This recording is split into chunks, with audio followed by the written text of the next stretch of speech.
Your name, please? Christopher Zemfenig.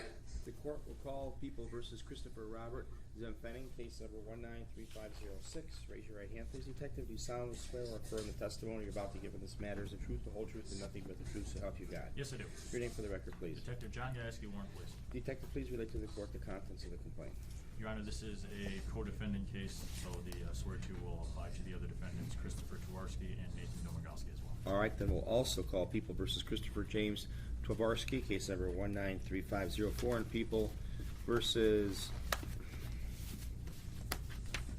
Nathan Thomas Domagowski, case number 193505, and you're under oath as to all three matters. Go ahead. On 7/4/19, Christopher Zemfenig was driving his Buick LeSabre southbound Mountain near Chicago. Christopher Twarski was seated in the right front seat, Nathan Domagowski in the left rear seat, and Kenneth Klinger, the victim, in the right rear seat. While in the back seat, Klinger began to physically assault Domagowski. Zemfenig pulled his Buick into the lot of 31369 Mound, exited his vehicle, and went to pull Klinger off of Domagowski. In a post-Miranda interview, Zemfenig admitted to then physically fighting with Klinger. Zemfenig admitted that he, Domagowski, and Twarski all began to fight with Klinger in the parking lot. Zemfenig admitted that he had Klinger in a chokehold and at some point punched him several times. Zemfenig admitted that none of the group called 911 and all had an ample opportunity to leave the scene. In an additional post-Miranda interview, Domagowski admitted to fighting with Klinger and the group and delivering a kick to Klinger. Twarski also admitted to the same. Klinger died as a result of his injuries. Your Honor, for each defendant, we are requesting 1 count of involuntary manslaughter. The court finds there's probable cause for all three violations. Mr. Zemfenig, you're charged with involuntary manslaughter. Do you understand that? Yes. You understand that's punishable by up to 15 years in prison and carries fines and costs in the amount of $7,500. Yes, sir. Louder, please. Yes. All right.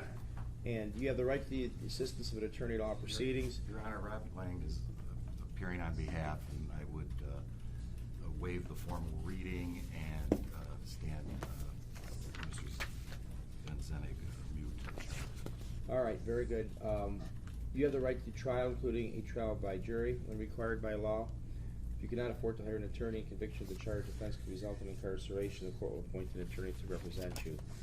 All right, Mr. Lang, will you be representing your client throughout these proceedings? I'm hoping, Your Honor, I've just got this phone call, from his parents late this morning, so I figured I would appear at the arraignment, and I will be discussing, hopefully, carrying through with the case, but for right now, it's arraignment only.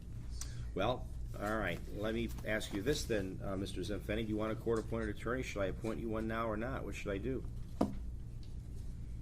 I'd like to take the private attorney. Okay. Are you going to be retaining Mr. Lang? Because if you're not going to be retaining him, the time for you to get a court-appointed attorney is now. Otherwise, this case could be delayed. I would like to retain Robert Lane. Okay. Well, then I guess we will not appoint the court-appointed attorney for you. Your Honor, I would definitely do you the favor. If I were not retained, I would let you know as soon as possible so that he could get representation. Okay. We'll set this for a probable cause conference on July 16th and a preliminary examination on July 23rd, both at 8:45 a.m. and both in front of Judge Chupa. All right. Is it 7/16? July 16th for the probable cause conference. What time, Ron? 8:45 a.m. Okay, we need to set bail. Start with you, Detective Gajewski. Your comments as to bail. Your Honor, Mr. Zemfenig only shows 1 charge, however, no conviction in 2015 for possession of marijuana. He has nothing else on his CCH. Obviously, this is a scene where somebody died. I would request a high cash surety bond. All right, Mr. Lang. Your Honor, Mr. Zemfenig, as the detective said, does not have any criminal convictions on his record. He's 23 years old. He is a graduate of Romeo High School, attended Oakland University for 2 years. He's currently employed as a videographer, cameraman for Channel 7 News, job that he's held for the last 2.5 years. His parents are in the courtroom. I understand the seriousness of the crime. I would like to see a reasonable bond and maybe with a condition to make the bond affordable and or personal.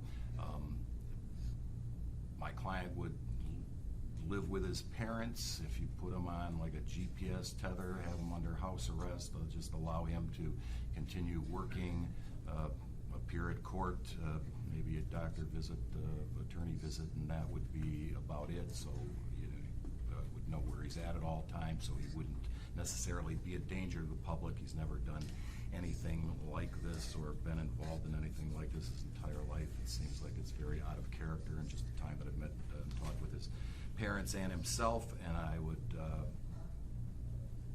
ask for a personal bond with those conditions, because I don't think he would be a danger to the public with those conditions were met, and I guess it's up to you. Okay, thank you. Well, in setting bail, I looked at the seriousness of the offense. This is a serious offense. As you indicated, Detective Gajewski, the defendant, has no criminal history. But if this allegation is true, if the defendant is a dangerous person and someone from whom the public needs to be protected, this is a crime of violence. Sadly, there was a person who is deceased because of this.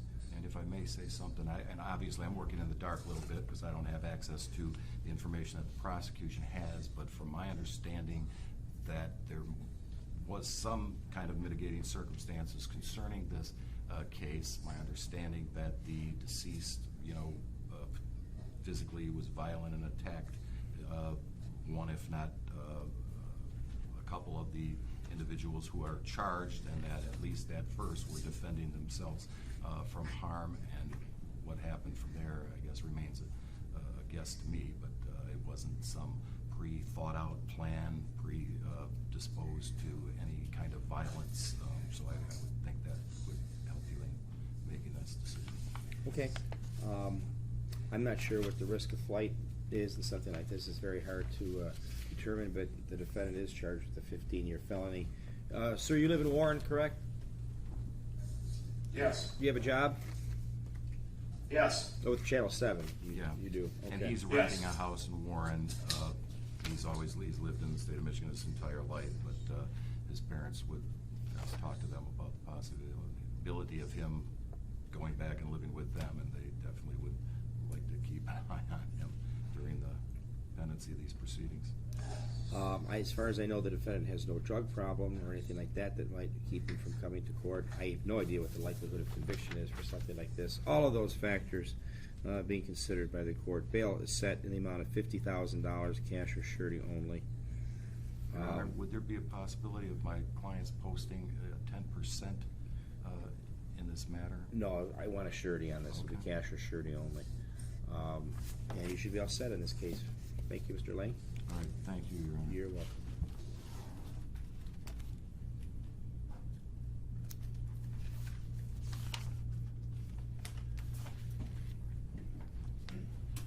Your name, please. Christopher Turowski. The court calls People versus Christopher James Varvarsky, case number 193504. And you are charged with involuntary manslaughter. Do you understand that? I do, sir. You understand that's punishable? Yes, Your Honor. You understand that's punishable by up to 15 years in prison? Yes, Your Honor. You have the right to the assistance of an attorney at all proceedings. You have the right to trial, including a trial by jury when required by law.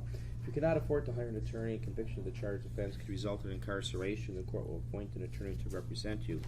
The court will set this for a probable cause conference on July 16th and preliminary examination on July 23rd, both at 8:45 a.m., both in front of Judge Chupa. Do you want the court to appoint an attorney for you, or are you going to hire one on your own? I would like a court attorney, Your Honor.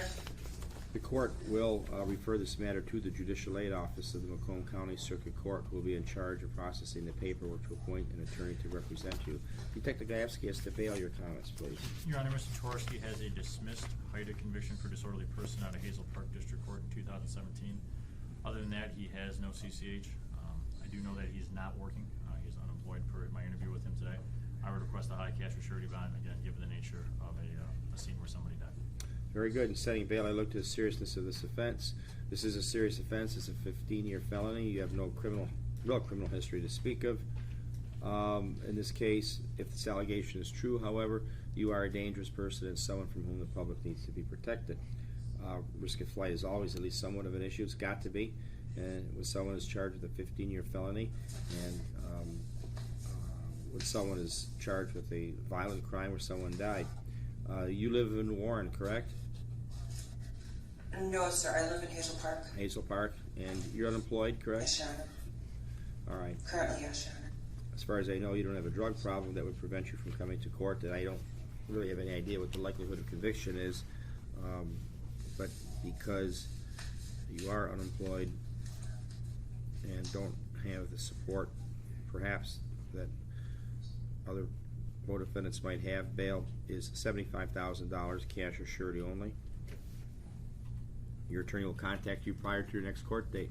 You're all set.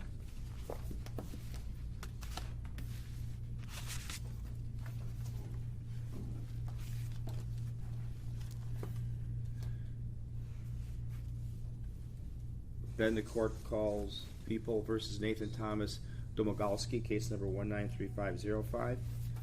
And your name, please. Nathan Domagalski. Mr. Domagalski, you're charged with involuntary manslaughter. Do you understand that? You understand that? Yes. You understand it's punishable by up to 15 years in prison and carries fines and costs in the amount of $7,500. Yes. Louder, please. Yeah. You have the right to the assistance of an attorney at all proceedings. You have the right to trial, including a trial by jury when required by law. If you cannot afford to hire an attorney and conviction of the charged offense could result in incarceration, the court will appoint an attorney to represent you. The court will set this for a probable cause conference on July 16th and preliminary examination on July 23rd, both at 8:45 a.m. and both in front of Judge Chupa. You want the court to appoint an attorney for you, or are you going to hire one on your own? Yes. Yes, what?